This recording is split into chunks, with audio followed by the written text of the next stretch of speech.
I need to see some top quality coaching, in these teams to be able to foresee if they would go far. I'm not so sure about MFM. They have a very young coach, unknown Ilechukwu.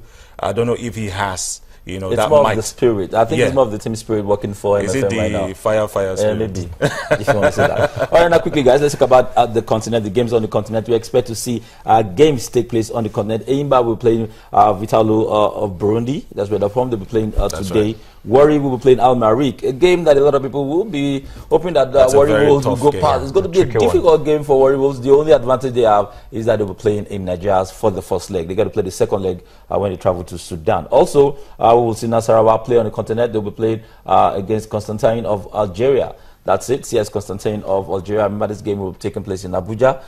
That's where the Confederations game will take place. These are the three guys. Fixtures. Difficult fixtures for these guys. These are the three guys that are currently representing us on the continent. Eyimba, I know you follow Eyimba on the continent as against you follow them on the NPFL. They've not been disappointing so far, would you say? I think the season has just started. They've played only 3 matches when it comes to the local league. Exactly. So you would excuse them. But I think Eyimba has the exposure, they have the experience to be able to do it. Constantine, who I think Nasarawa United, if I'm right, is playing. They're not new to Nigerian football. They gave Iwanyao National of old a lot of difficult times in the past. I remember Iwanyao playing them in the hot sun, hammering them in Unoweri and going away to lose, I think with a slim loss, but eventually they made it through. So the most difficult of the matches, if you ask me, is the El Marek versus Warri Wolves. That's going to be a very tough one. And I hope Warri Wolves. You see Warri Wolves going past them? The game is 2 legs. We need to get that much. The result needed at home has to be a win, because a draw will not guarantee and a massive win that when you go to Sudan you're going to know those guys are really tough, and they know their ground very well. I do remember going to Sudan at some point, and facing off with these guys, a national team. And most of these players are national team players. So how many of the Warri Wolves players are national team players? So these are guys who know the Champions League very well. Warri Wolves are not that experienced in it. So there has to be something extra for Warri Wolves to do to be able to get past them, or else America are the favorites for this one. They look good. They look good. I'm sure the book is what we're giving them. But again, this is Warri Wolves. I mean, they actually go surprised when we least expect them to actually go past them. They are the pride of the nation, I must confess. All right, that's it. Warri Wolves, we hope that they will go past Merrick, at least do the consolidate on the first game when they get to play today. Then they have to wait for the second leg. I haven't said all that. That's it. The games that will take place at the CAF Champions League as well as the Confederations Cup. CAF Champions League, we have Eyimba taking on Vitalo today. That game will be in Port Harcourt. That's right. And Warri Wolves will be taking Al Merrick. Also, they'll be playing in Warri, but America is from Sudan. Those are the fixtures on your screen for the CAF Champions League. The CAF Competitions Cup, we have only one representative, that's Nasarawa United, taking on CS Constantine from Algeria. That game also will be played in Abuja, expectedly. That said, as regards the CAF Competitions Cup and the Champions League, let's talk about the Super Eagles. Now, we have news that the coach of the Super Eagles, Samson CS, has dropped about 6 players from the Super Eagles squad.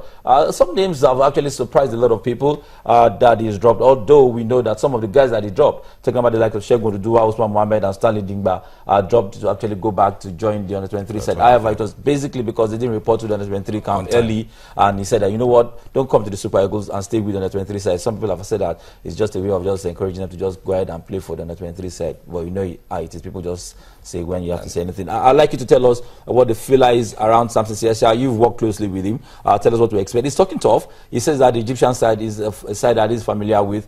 He has about 6 guys that he has played against at on the 23 level. And if 6 guys can be a member of an 11-side squad, it's more like saying that 80% of the squad is formed against the side that he's familiar with.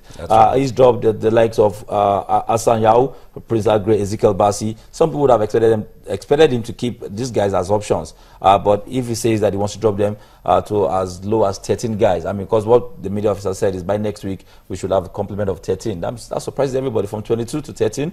Then do we see keep the 20 guys coming from Europe? I mean, he said why he was having as many as 22 boys was basically because he should be able to count on them should the big boys can't play under the weather. I mean, if the weather is harsh enough. But we expected him, guys, by next week.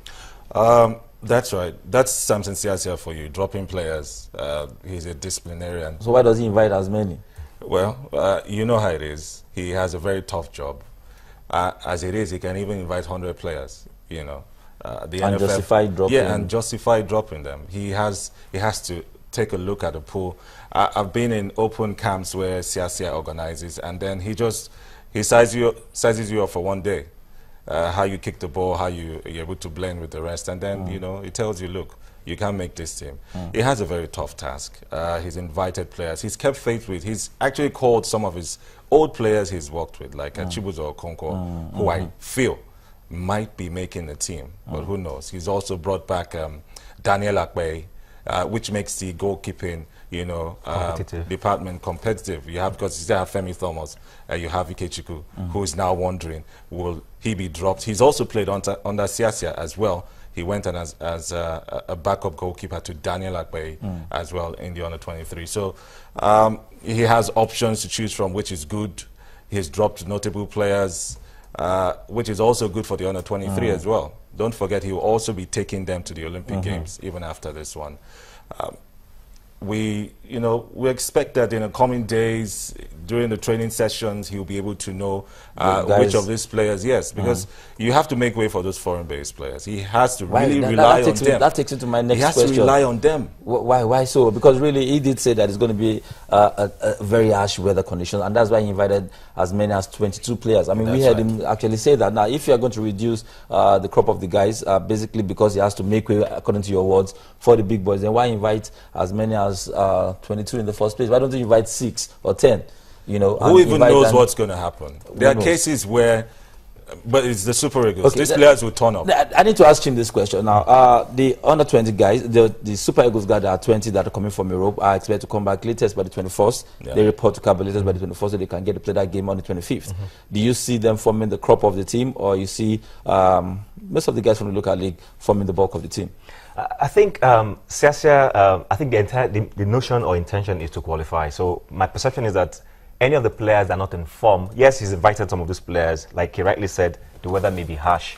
Some people will come here during practice. They find it that they may not be able to cope with the weather conditions. And then the local lads who are already very in tune with our weather probably will make the team. So I can't say for sure he's going to play an entire 11 players or have a foreign base. Yeah, that's totally foreign base. There's going to be a mix of blend of both caliber of players. But it's going to be based on those who are in form, whether you're coming from Europe or you're playing here in Nigeria. There's the worry about, you know, he has to get who fills in what positions. There's a worry about the striking position.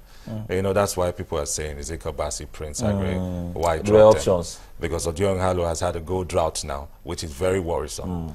You know, he hasn't scored in a lot of games after netting 14. He just stopped there. We hope that when he comes to Nigeria, he'll be able to revive that, but there needs to be a backup to him. And I see maybe 1 or 2 home-based strikers, you know, and then let's see what he does. But I'm more concerned about that striking position. Okay. But just to add to there's so much noise about Odion not being prolific in recent times. Yeah. He hasn't necessarily been that prolific for the national team either. You know, even when he was banging goals in Europe. The side. Yeah, my philosophy is never to judge players based on performances in the league, you know, especially in Europe when you're coming to. But the point thing is he has that mentality to score goals. Okay. And with the right mix in the midfield and the team, he should be able to. All right, he says we're going to qualify. He thinks we're going to qualify. That's talking about Samson Siasia. I mean, I think so too. You're close to him.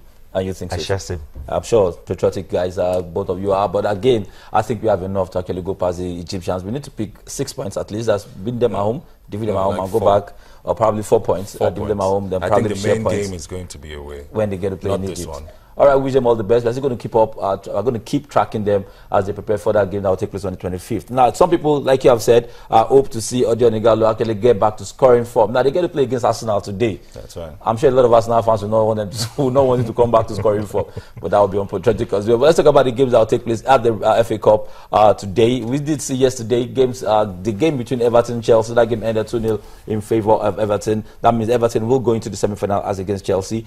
Just the day before was Reading playing Crystal Palace. That game ended 0-2 against Crystal Palace. Reading 0, Crystal Palace 2. Yesterday's night game was between Everton and Chelsea. They ended 2-0 in favour of Everton. Now, games to see today will be Arsenal taking on Watford, Manchester United taking on West Ham. Difficult fixtures, I must confess. I mean, well, Arsenal, you might want to give it to Arsenal, but again, Arsenal have been inconsistent in the past few games. The fans are giving up hope once again. It's that time of the season when you get I don't know what you mean by that, giving up hope. I mean, we can't see Larry and Bada here because these guys have... I'm just saying, this is that time They're used to giving up hope. I mean, they do the it time of the season where the diminishing returns sets in for them. There are lots of injuries now setting in. For most teams. So you're making excuses for Arsenal already? Mentality as well. No, I'm not making excuses for them to lose. No, I'm saying the mentality, the morale. Of course, Arsene Wenger always talk tough. But who's going to do the job for them? It's that time of the season once again where the injuries have set in. You're not sure about this. This is probably the only realistic, cup they can fight for. Just the same way we said about Chelsea yesterday, and they fumbled. So I'm not really banking on Arsenal. But Arsenal, they could spring up surprises. A normal Arsenal fan will keep an open mind today and say, look, I'm not putting my money on Arsenal. But they might end up going to win. Maybe today, Odion might find his goal scoring form. Maybe. I'm sure a lot of people are actually fasting and praying for him to start scoring back again, so that at least he can give us some hope for the Nations Cup qualifier. Manchester United taking on West Ham? Yeah, it's going to be a tough one. Between Arsenal, Manchester United, I think Arsenal will make it through. Manchester United, I'm not very sure. You think Arsenal will make it through? Yeah. I'm sure you've given a lot of people reasons to bet. Now, quickly, I'm going to take you through the EPL games that took place yesterday. It was Norwich and Man City 0-0. That actually, will I say favored Leicester City to actually go ahead and roller coaster into winning the league. But the closest rival would have been Manchester City, but they get a draw points against Norwich. Bournemouth played 3-2 with Swansea City, and so Stoke City lose by a goal to 2 to Southampton. In the Spanish La Liga was Barcelona playing 6-0 over Getafe. Wow. That's child abuse. Are you calling Getafe a kid side? But again, the focus will be on the Champions League. The focus will be on the Champions. Those are the scholars of the games that took place in the Spanish La Liga. We saw Real Vallecano play 1-1 with Eibar, and Atletico Madrid in second spot in the Spanish La Liga played 3-0 over Deportivo La Corona. Barcelona are winning the league, that's for sure. Of course, the coast already. Now, Champions League games that will take place this week will be Atletico Madrid versus PSV Eindhoven. Manchester City will play Dynamo Kiev. Barcelona will not take on Barcelona, as you see on the screen. Barcelona versus Arsenal, and Bayern Munich will be playing in that particular fixture as well. Thought that those play the same style though. Bayern Munich will be taking on Juventus. That's all time in permanence to take. I'd like to say thank you guys for being a part of the segment. Thanks for having me. There's a guy with a ball on his head, so we need to go on a break to allow him coming to the studio. Yes, He's broken the world record. So we ask you to join us. We'll go on a break, and when we do come back, the show will continue with Kenneth Join us again.